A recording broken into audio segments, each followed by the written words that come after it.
state champion Robbie Dauterive, head coach of the Brother Martin Crusaders, has a familiar ring to it, doesn't it? Yeah, it does, but it doesn't get old, so we'll keep working to keep that trophy here. You know, you pointed out that this program, since Ray Charbonneau was here in the 80s and carrying on to what you've done today, is the most productive in the state. And obviously you haven't won the most state championships going back to Brother Melkia and Sam Hartson-Cram, but since that time, you guys have been the most productive program. Yeah, the way I look at it, when we kicked it into gear in 1979, since then, we have the most state titles, and that means a lot to us.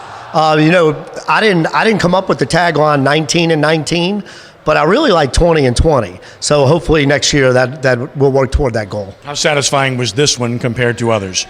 It's satisfying. It's still, for me, it's hard though, because I know what that crowd would have been like down here. That heavyweight match would have been epic.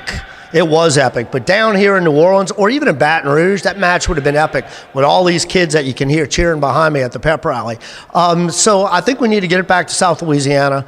But I enjoy it. We always enjoy reaching our goal, and that's what we did. One kid that won a third consecutive title, another that won a second straight state title. Of course, 4 others that won state titles. And yet, the stories that get lost are the ones that really do everything they possibly can, maximize their potential.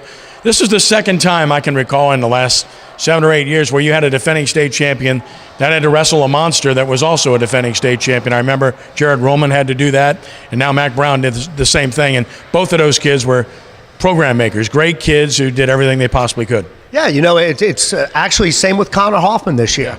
Connor was pretty dominant at 120, but he was having a tough time with the weight. And I asked him, I said, would you be happier going up? And he accepted the challenge.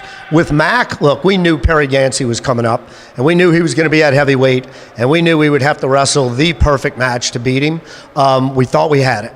But, kudos to Perry and Sheridan Moran, his coach. They just prepared him, and he's just probably one of the finer athletes I've seen on the wrestling mats. I ask you this every year. Prospects for next year? Prospects for next year are great. I think we returned Connor Hoffman, who was a state champ 2 years ago. We returned 3 state champions, a couple of state finalists, 8 place finishers, and our JV won the state championship by 100 points. So I like where we're heading, and I think we're heading in the right direction for next year. So Robbie Dauterive's not going anywhere? No. I knew I got to ask you that every year, man. No. I plan on being here coaching next year. I knew you'd say that. Way to go, Rob. Congratulations. Thank you so much.